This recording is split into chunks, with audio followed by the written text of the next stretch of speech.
Good afternoon, folks. Chris in Central Pennsylvania. I'm getting unconfirmed information from a source that the first South African refugee to return to South Africa is headed back to South Africa on Monday, just after Easter, on the 6th of April, 2026. Now, the information is sketchy, but it's important to get this story out there because this, no doubt, if true, will be hyped up by South Africa's media. It'll be turned into something that it isn't. We don't know the facts. What I do know is the following. An elderly South African woman whose case is linked to that of her adult children arrived in Iowa 2 weeks ago. She's a very quiet, reserved person, keeps to herself, and apparently her adult children are no longer coming. They're out of the program. Now, we don't know if they chose to leave the program, which seems odd after their mothers come over here and they're expected to arrive sometime afterwards, or are we seeing the first instance of a denial? Perhaps their case was denied for some reason and they're no longer eligible to come over. Whatever the case is, my sources in Iowa tell me that this lady will be flying back on the 6th of April to South Africa. Now, to clarify a few things, when you come over, you get a loan from the International Organization of Migration. Going back to South Africa doesn't absolve you of that loan. So they're going to have to pay back her loan to the UN, the United Nations, IOM. Additionally, the U.S. government is not going to pay to fly you back to South Africa after we went to great expense to bring you here. And the expense being paying for her to live in a hotel for 2 weeks, provide rations, that sort of thing, money for food, and so on. I don't believe she'll have to pay that money back because that's grant money. But she will have to pay back the flight. And more importantly, getting home, her family had to buy her a ticket because she didn't have the money for a ticket. So they're paying for a ticket to go back to South Africa if, in fact, this elderly lady is going back to South Africa. So we don't know the reasons. It certainly doesn't appear because she's unhappy here or she's uncomfortable in America. It seems to be entirely tied to the fact that her family that is coming after her in a linked case, her support structure is no longer coming. And again, we don't know the reason. We can speculate that they changed their mind, that maybe the propaganda in South Africa about the program being this or that and the other, maybe that's working. Maybe this is one of the first denials. Maybe that's it.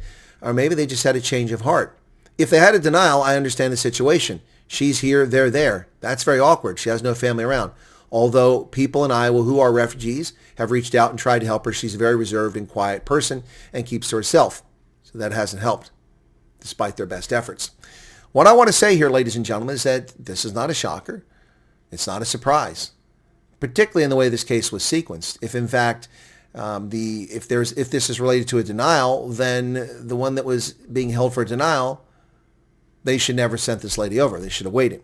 But I can put myself in her shoes if I were an elderly South African or elderly refugee from Myanmar or from the DRC and was expecting my family to join me over here only to find out they're not coming. I'd have to make a decision. And apparently, she's made a decision to return to South Africa. Now, this is heartbreaking after going through this program and devastating news, no doubt, for her to go back to South Africa. But I can understand and empathize why she would not want to stay here without that support structure from her family. And presumably grandchildren as well. I don't know if she has grandchildren. Her name is not important in this story. And where she's going is not important in the story. What is important is that this story will be used by propaganda outlets in South Africa and social media commentators to lie about the program. What they'll say, I'll tell you right now, here's the prediction. Look at this. The South Africans are coming back. They were cockroach-infested homes with broken glass, and they were starving and selling their plasma, and this poor old go-go had to come home. None of that is true, but that's what they'll say.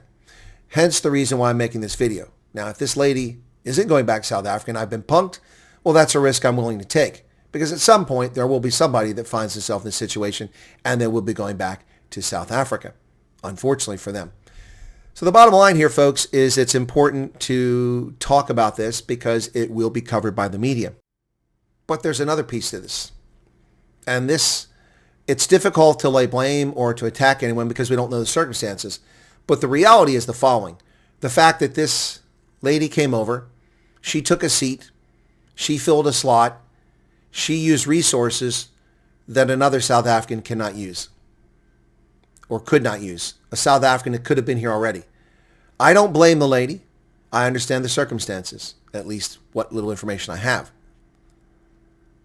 But this is a shame. A South African could have come over here and didn't. And someone else did who's going to go back now. Well, there you have it. That's what we know at this hour on Saturday, the 4th of April at 3:47 Eastern Standard Time. I know the clock says 46, but it's 1 minute behind. 3:47 Eastern Standard Time, so it's nearly 10 o'clock in South Africa. I'm breaking the news that the first, to our knowledge, refugee who came to America will be returning. And it's not because of a lack of support here in America. It's not because of lack of reception. It's not because of the way the lady was treated. It is because the people linked to her case are no longer coming. And again, we don't know the reason for that. It could be a denial. It could be they've had a change of heart. But whatever the reason is, if it is a change of heart, how cruel is that to allow your late 60s, early 70s mother to come to America by herself only to pull the rug out from her 2 weeks later? But again, I don't know that's the case, so I won't criticize those people. But if it is the case, how heartless is that? I suspect we may have an example of the first case of denial. Whatever the case is, what a tragedy. This woman made it. She escaped. She's safe. Came on her own. How courageous is that for a woman of that age or anyone of that age to go on their own, to venture out, to come to a place ostensibly she's probably never been to before as a refugee and make it here, only to have the carpet pulled out from under you. And 2 weeks later, you're headed back to South Africa. I'm not sure what to say other than the predictable things we know come from social media and from the legacy media. But here you have it, folks. The first instance of a refugee returning to South Africa. It won't be a common instance or a common occurrence, but here it is. What say you, South Africa, Mzansi? Hey, legacy media, what are you going to say? Let's hear what Reuters has to say, or News 24. Cheers, folks, and good luck to the Go-Go. I hope things turn out well for her.